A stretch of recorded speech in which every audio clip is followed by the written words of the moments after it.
भगवान भक्ती केल्याने संकटातून मुक्ती मिळते, तर सदाचार आणि दयाभाव यामुळे जीवन पवित्र होते. खरे परिवर्तन बाह्य नसून अंतर्मनातील भाव बदलण्यात आहे, असे प्रतिपादन परमपूज्य 108 श्री धवलसागर महाराज आणि परमपूज्य 108 श्री विशाल सागरजी महाराज यांनी जीन संस्कार शिबिरात केले.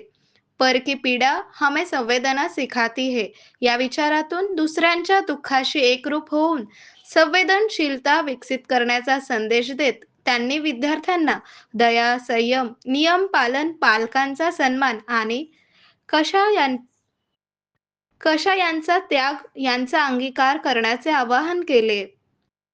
माता पिता की सेवा करने वाला स्वर्ग जाता है या वचनातून पालक सेवेचे महत्त्व अधोरेखित करत त्यांनी क्रोध, अहंकार, लोभ, कपट यांचा त्याग करून दान, परोपकार आणि सत्कर्माचा मार्ग स्वीकारण्याचे मार्गदर्शन केले.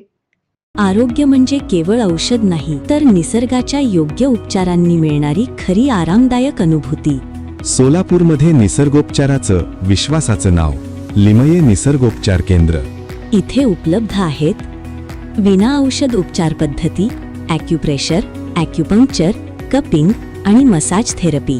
सर्व प्रकारच्या आजारांवर निसर्गाच्या माध्यमातून